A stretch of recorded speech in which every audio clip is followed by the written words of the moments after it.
Allez, eh ben bonjour à tous. Merci d'être là pour ce meet-up. Merci à Otiol pour l'accueil, etc. Ouais, c'est drôle que je vienne de le faire ou pas, ce talk, j'ai toujours autant l'impression. Ça fait 3 ans, un peu moins de 3 ans que je donne régulièrement des talks et en vrai, voilà, j'arrive pas à m'y faire. Toujours peur de bégayer, perdre mes mots, dire n'importe quoi, faire une blague qui passe pas, faire un bide, enfin bref. Voilà, même peur des problèmes techniques, enfin bref. J'arrive pas à m'y faire. Ça me fait penser. Ça me fait penser qu'on m'a donné, je crois que c'est Pascal Martin qui m'a donné cette technique, il y a un moment. Déjà un truc qui peut permettre de résoudre un problème technique, ou du moins d'anticiper un problème technique. L'idée, c'est de toujours dupliquer sa première slide. De cette manière-là, ce qu'on va faire, c'est qu'on va pouvoir s'assurer que ça zappette, que son ordinateur, que quoi que ce soit en mesure de changer de slide sans dévoiler le contenu de son talk. Le gros sommaire ou du moins la grosse slide qui pète, non, pas besoin.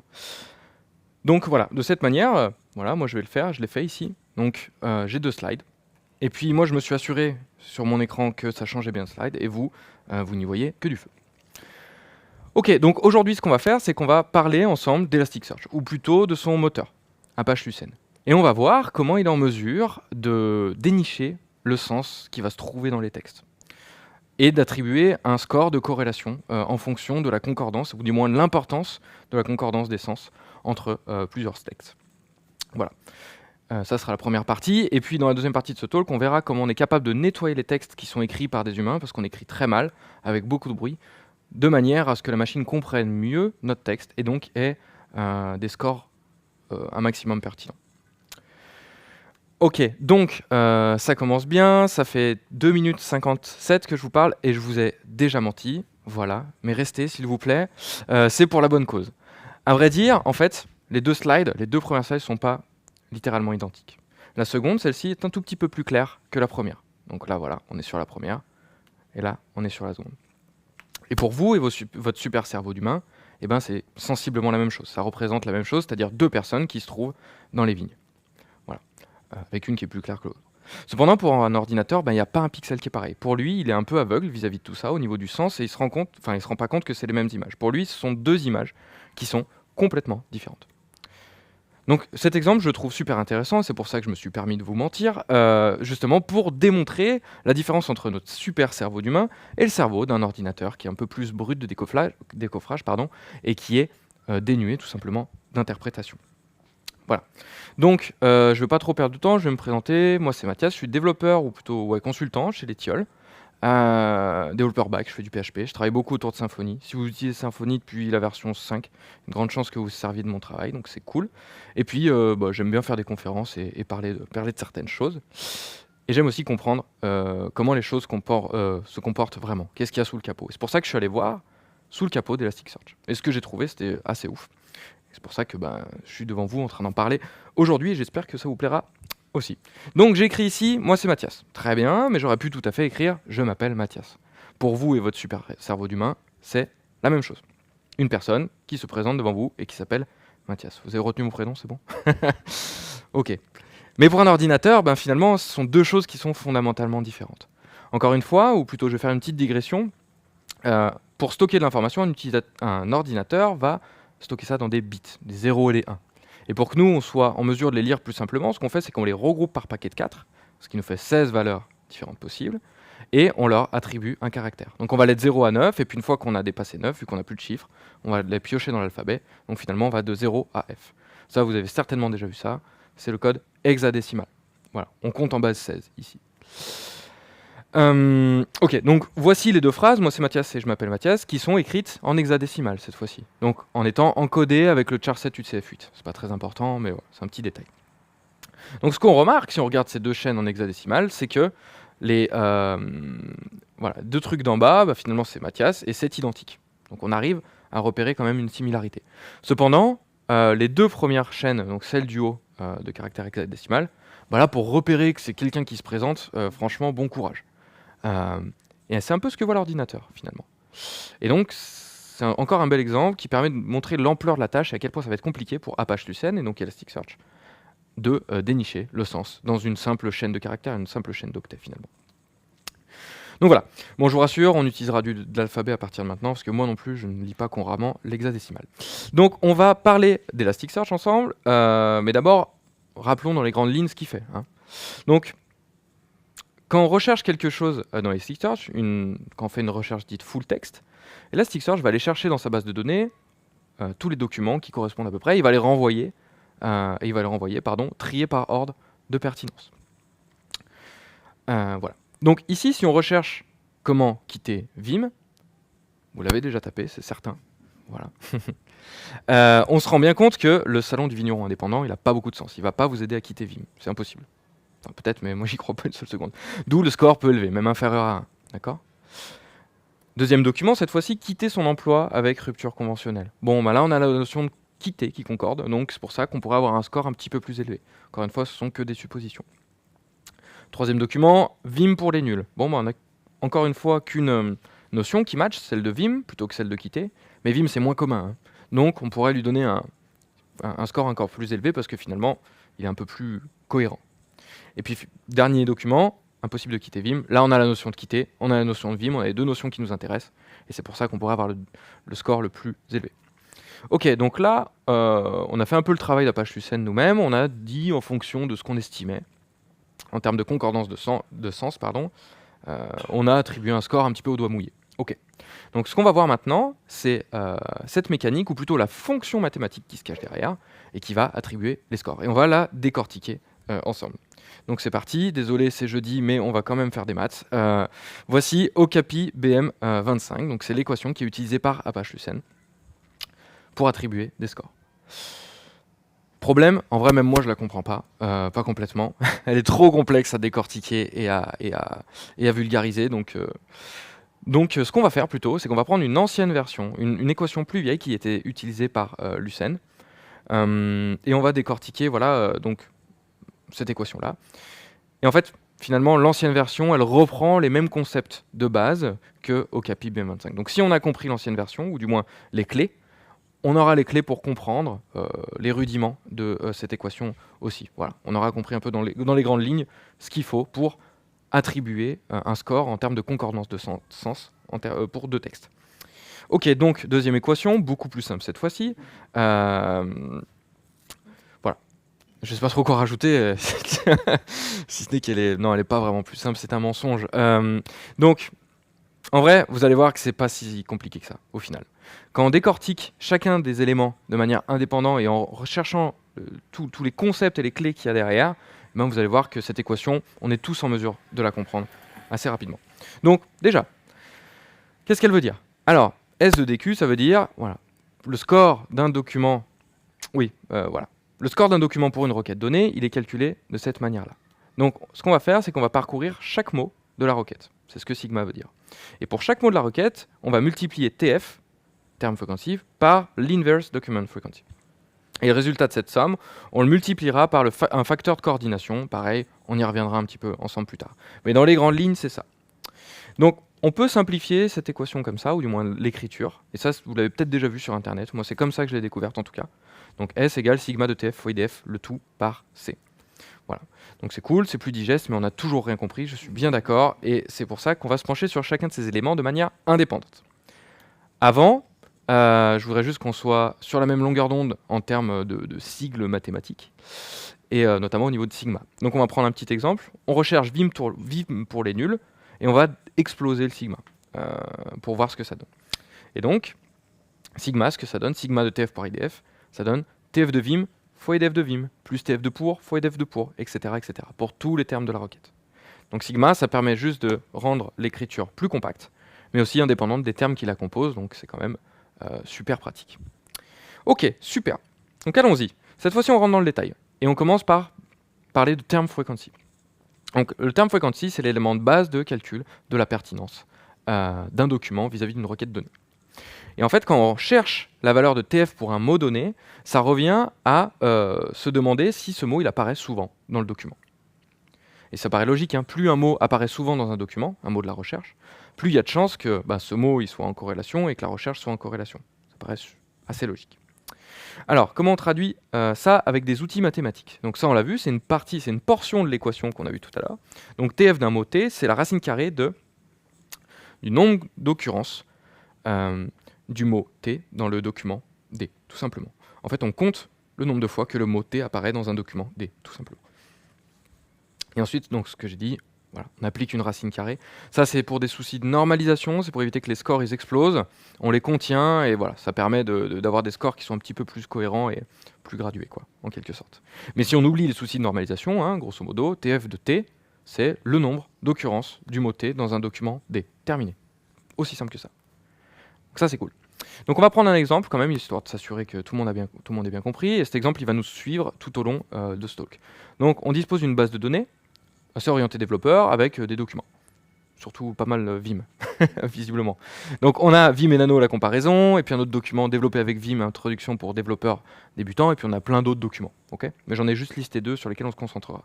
Et nous, on effectue la recherche Vim et développeur. Voilà. Donc déjà, si on refait le même travail que tout à l'heure, on pourrait se demander, bon, quel document est plus pertinent que l'autre? De prime abord, moi j'aurais envie de dire que le deuxième, développé avec Vim, introduction pour développeurs débutants, c'est le plus pertinent. Il fait intervenir la notion de développeur, développé, et puis de Vim. Alors que l'autre, il compare juste Vim et Nano, puis il n'y a même pas besoin de les comparer en plus. Bref. Voilà, donc on sent que le document 2 est un tout petit peu plus pertinent. Alors, on y va. On va vraiment faire le travail de l'équation. C'est parti. Donc, pour rappel, TF, c'est compter le nombre d'occurrences d'un mot, d'une requête, dans un document. Bon, on prend le premier document. On voit que Vim apparaît une fois. Très bien. TF de Vim, racine de 1. Et apparaît une fois. TF de E, racine de 1. Développeur, 0 fois, racine de 0. Pour le deuxième document, vous avez compris, c'est le même principe. La seule différence, c'est que cette fois-ci, développeur apparaît et n'apparaît pas. Donc, on se retrouve avec ces TF-là. Donc on peut déjà les remplacer dans l'équation qu'on a éclatée, tout simplement. Donc ça fait ça.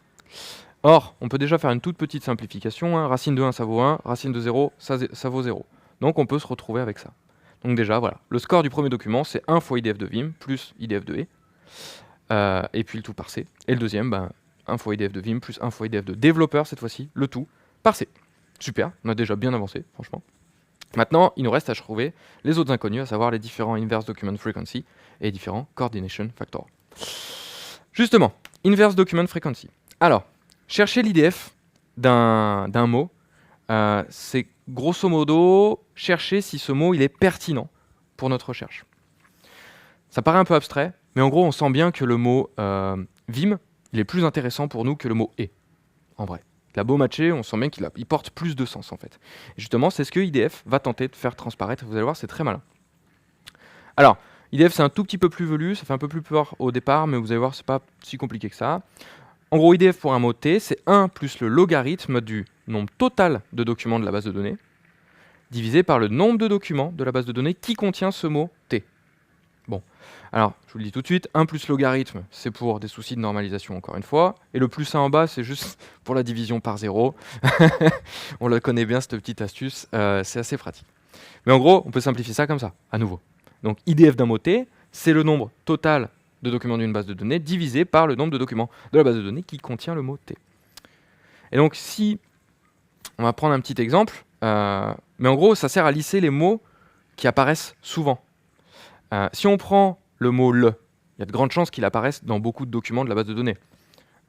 Donc, plus il va apparaître souvent dans plein de documents de la base de données, plus n de t sera grand.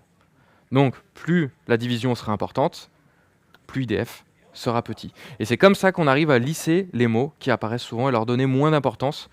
Donc, en gros, on est en train de dire, moins tu apparais souvent, plus tu es un peu exceptionnel. Et donc, plus on match, quand on match, le score est important.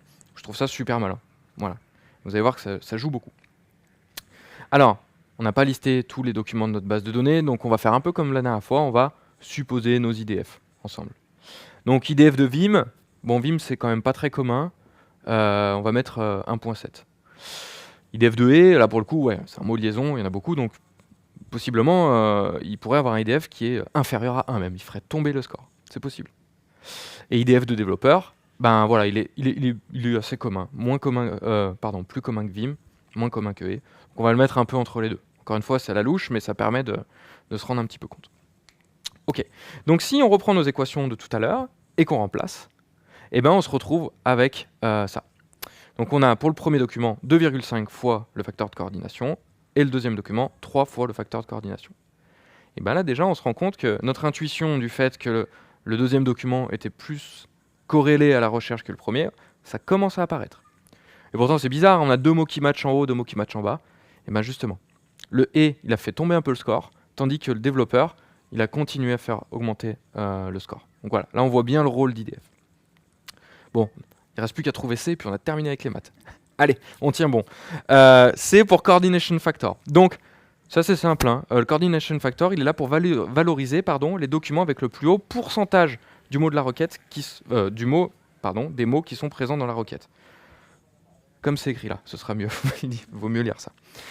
Ça paraît logique, hein. Plus on a de mots de la requête qui se trouvent dans le document, plus le document est censé être en lien avec la requête. Donc ça permet d'équilibrer un petit peu tout ça. Au niveau des maths, super simple. En fait, c'est le nombre de mots de la requête qui sont dans le document divisé par le nombre total de mots de la requête. C'est le pourcentage de mots de la requête qui sont présents dans le document. En vrai, un exemple, voilà, c'est encore le mieux. Ici, dans le premier document, on a Vim et qui matchent. Donc on a 2 mots sur 3 qui matchent, 2 tiers. 3 parce qu'il y a 3 mots dans la requête. D'accord. Deuxième document, pareil, c'est une coïncidence. On a Vim et développeur qui matchent, 2 mots sur 3. Voilà, c'est égal 2 tiers. Bon bah c'est parti, on reprend notre équation, on remplace C, et on a nos scores finaux. Voilà, bravo à nous. C'était bien, c'était intense, mais on a appris des choses. Donc c'est top, ça représente bien notre intuition du fait que le deuxième document est plus en lien avec la requête. Mais en vrai, moi je suis pas ultra satisfait parce que je trouve que 1,6 c'est quand même vachement proche de 2. En vrai, ce serait assez logique d'avoir un écart un tout petit peu plus grand. Je trouverais ça assez normal. Ça, c'est un problème, et c'est signe que notre équation, elle a que partiellement saisi le sens de nos 3 textes, en fait. Et en fait, à vrai dire, quand nous, on écrit, les humains, on fait beaucoup de bruit. On va mettre de la ponctuation, des métaphores, on va avoir des tournures de phrases, on va avoir des déclinaisons dans tous les sens, et des fois, on fait des fautes d'orthographe, etc. Mais tout ça, c'est du bruit, en fait, qui cache le sens profond de notre phrase, et ça brouille les pistes, en fait, de l'équation. Donc là, on va rentrer dans la deuxième partie du talk, qui va être comment on nettoie tout ce qu'on a mal fait en tant qu'humain, pour que ça plaise à la machine. Donc c'est parti. Ok, donc nouvel exemple, voici un texte écrit par un humain. Et voici un texte écrit visiblement à la va-vite, complètement à la va-vite. Il y a des majuscules qui sont n'importe où, on a un emoji, on a des espaces qui manquent, on a même une entité HTML. Celui qui a fait ça, il a fait n'importe quoi. C'est moi. Par contre, ce qui est intéressant, c'est que là, nous, en tant qu'humains, je suis sûr que vous, en un coup d'œil, vous avez lu la phrase. Les développeurs aiment développer avec Vim. Ça se débat. En tout cas, c'est ce qui est écrit là. Bref. Donc, c'est super cool, on a compris en une phrase. Cependant, pour la machine, là, c'est un enfer, en vrai. Donc, c'est là où, à ce moment-là, on va se détacher d'Apache Lucene, on va parler un petit peu plus d'Elasticsearch. Et justement, Elasticsearch, en fait, il va essayer pour nettoyer cette phrase, il va nous proposer des outils qu'on appelle des analyseurs. Et le but, ça va être de normaliser le texte et de le convertir en une suite de tokens, et des tokens les plus propres possibles, on va dire. Voilà. Alors un token, c'est grosso modo un bout de phrase qui a été nettoyé. On peut le comparer ça à un mot, grossièrement, même si c'est pas exactement vrai, la plupart du temps c'est un peu ça. Alors les analyseurs, ils sont divisés en 3 grandes parties. On a les filtres de caractères, on a les générateurs de tokens et les filtres de tokens. Et nous, notre rôle en tant que développeur, ça va être de créer un enchaînement d'analyseurs, un flux d'analyseurs, de manière à répondre à nos besoins et à nettoyer le texte le mieux possible et à créer les tokens les plus pertinents possibles. Disclaimer, l'enchaînement de tokens que je vais vous présenter là, c'est loin d'être le plus optimal. N'essayez pas ça à la maison, c'est vraiment juste un truc pédagogique. Voilà, il y a beaucoup mieux à faire. Ok, c'est parti. Alors, première grande famille d'analyseurs, les filtres de caractères. En gros, les filtres de caractères, ça agit sur tous les caractères indépendamment. Et ça permet d'ajouter des caractères, de supprimer des caractères, de remplacer des caractères, etc. Donc il existe plusieurs. Hein. Là, je vous ai listé HTML strip qui permet de supprimer des balises HTML, de remplacer des entités HTML. On a mapping qui permet de substituer un caractère par un autre avec une table de mapping. Pattern replace qui permet de faire ça avec des regex, etc., etc. Ici, par exemple, ce que je peux faire, c'est utiliser le fil de caractère mapping pour appliquer un code de César. Code de César, c'est un chiffrement par substitution avec une clé de décalage de 3. En termes humains, c'est je prends une lettre dans l'alphabet, je la déplace 3 places plus loin. Je pourrais tout à fait faire ça avec le fil de mapping. Ça ne sert à rien, mais on peut le faire. Voilà. Nous, ce qu'on va plutôt faire dans notre exemple, c'est appliquer le filtre HTML strip. En effet, le et commercial EXL point virgule, pardon, en fait, c'est une entité HTML. Et donc, quand on applique le filtre, on se retrouve avec le point d'exclamation comme on l'entendrait. Bon, la chaîne est un petit peu plus propre, mais on se rend bien compte qu'on a beaucoup de travail. Ok, donc, on l'a vu un petit peu implicitement tout à l'heure, Apache Lucene, il aime bien travailler avec des tokens. Dans l'exemple qu'on a vu avant, ensemble, je parlais de mots. Mais en fait, on avait implicitement acté que les mots, c'était les tokens. Parce que les tokens peuvent être n'importe quoi. Donc finalement, Lucene ne travaille pas sur une chaîne de caractères, il travaille sur plusieurs tokens. Donc il va falloir qu'on soit en mesure de convertir cette chaîne de caractères en plusieurs tokens. Et c'est pour ça qu'il y a une étape obligatoire, qui est l'étape de génération de tokens. On doit avoir un et un seul générateur de tokens. Elasticsearch, encore une fois, il en propose plusieurs. On a Letter qui crée un token quand il tombe sur un caractère qui n'est pas une lettre. Whitespace qui fait la même chose quand il tombe sur un espace. Simple Pattern pour les regex, etc., etc. Pareil, il en existe plein. Je vous invite à aller voir la documentation d'Elasticsearch qui est très bien faite. Il en existe beaucoup. Moi, je vous donne juste des petits exemples, mais allez y faire un tour. Ça vous donnera des idées. Par exemple, ici, foo plus bar égale base, c'est la chaîne de caractères suivante. Si on met le générateur de token letter, eh ben, on va avoir ces tokens-là. Il va lire F, O, O, plus A, c'est pas une lettre, je fais un token. B, A, R, égale, pareil, j'en fais un. B, A, Z, on arrive à la fin, on peut le voir anti/0 si on veut. On fait, voilà, dernier token. Voilà, donc nous, ce qu'on va faire, plutôt, voilà, c'est ça, c'est utiliser le filtre, le générateur de token, pardon, whitespace, pour couper quand on trouve un espace. Ça, de cette manière, ça va permettre de faire, en quelque sorte, en sorte que nos tokens soient, grosso modo, les mots. Donc si on applique ce générateur token, on va se retrouver avec les tokens suivants. Les développeurs, petit emoji M, développé avec virgule vim pour l'exclamation.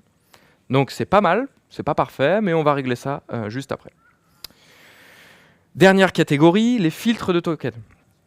Alors, en gros, les fils de tokens, c'est comme les fils de caractères, sauf qu'on applique cette fois-ci ça sur les tokens, indépendamment. Pas sur les caractères, mais sur les tokens. Et là, pour le coup, il en existe vraiment, vraiment beaucoup. Je vous en ai listé 3, mais en vrai, il y en a énormément. Allez voir la documentation, il y en a qui sont vraiment bluffants en plus. Donc voilà, on a synonyme, pareil pour faire comme une table de mapping, enfin faire de la substitution avec une table de mapping. Phonétique, qui remplace un token par sa valeur phonétique, permet de faire des recherches de fou. Stop words, qui permet de supprimer certains tokens, des tokens de mots de liaison, etc., etc., etc. Vous allez voir, c'est là où la magie du nettoyage va apparaître. C'est là où on va pouvoir faire des choses très intéressantes. Alors, allons-y. Ce qu'on va faire, c'est qu'on va déjà appliquer le fil de token word delimiter. Lui, ce qu'il fait, c'est en gros à peu près la même chose que notre générateur de tokens, mais au sein des tokens au final. Donc il va générer des tokens quand il tombe sur des caractères spéciaux, par exemple, ou des changements de casse. Ça permet de faire ça sur du camel case, par exemple. Et bien ici, si on applique ça à nos tokens, on se retrouve avec les bons tokens. Pourquoi? Parce qu'il a lu avec, il est tombé sur une virgule, paf, on le sépare. Vim, pareil. On sépare au niveau du point d'exclamation. Puis après, on a fini, donc on s'arrête. Donc là, ça y est, on a enfin nos tokens qui représentent les mots. Super. Ensuite, ce qu'on peut faire, c'est appliquer le fil de token lowercase. La plupart du temps, on est d'accord que qu'on écrive en majuscule, en minuscule ou quoi, ça porte peu de sens. Ça ne sert pas beaucoup au sens. C'est finalement du bruit.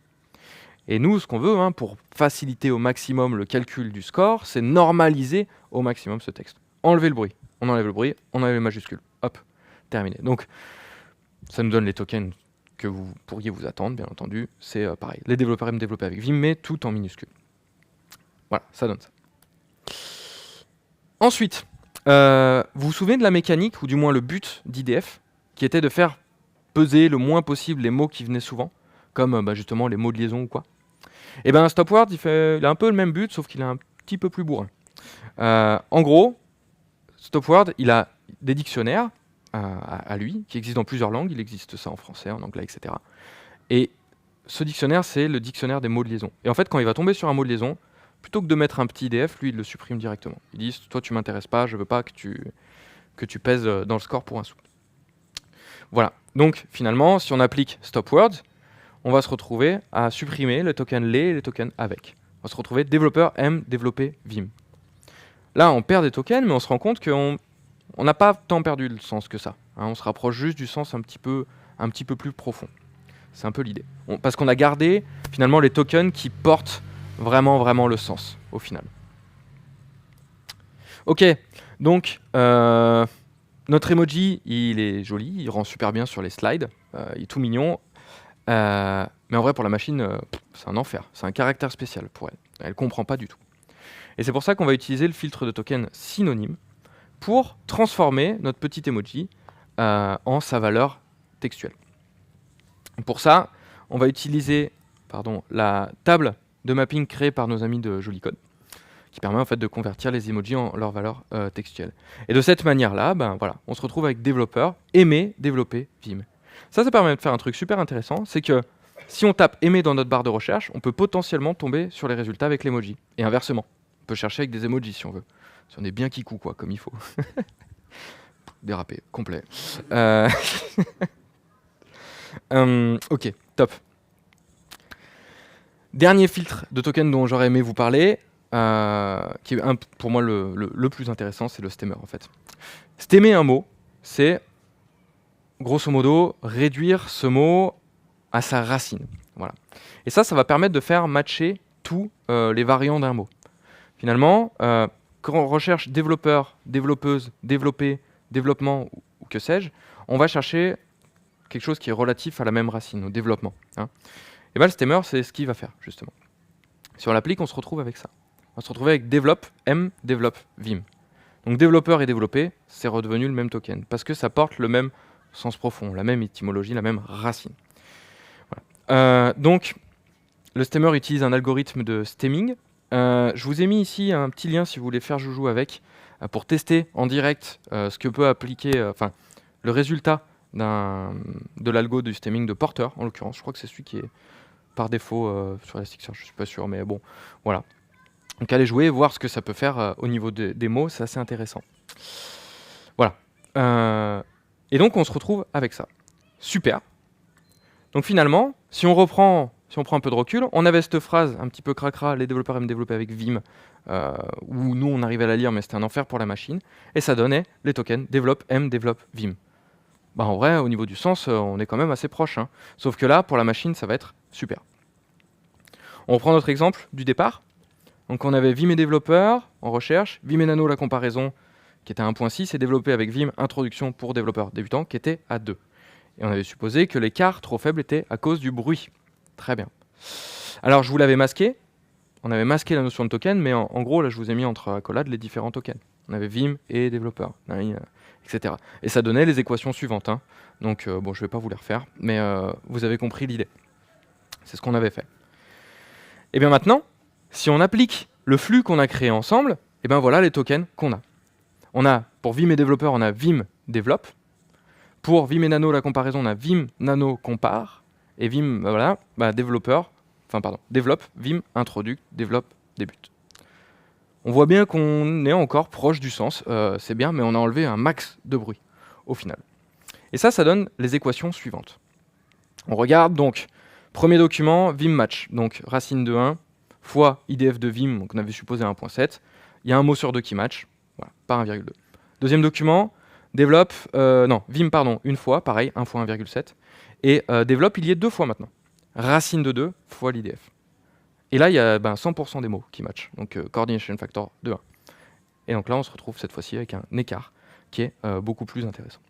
Encore une fois, les scores, c'est un peu fictif, c'est juste pour vous démontrer les mécaniques qui se cachent derrière.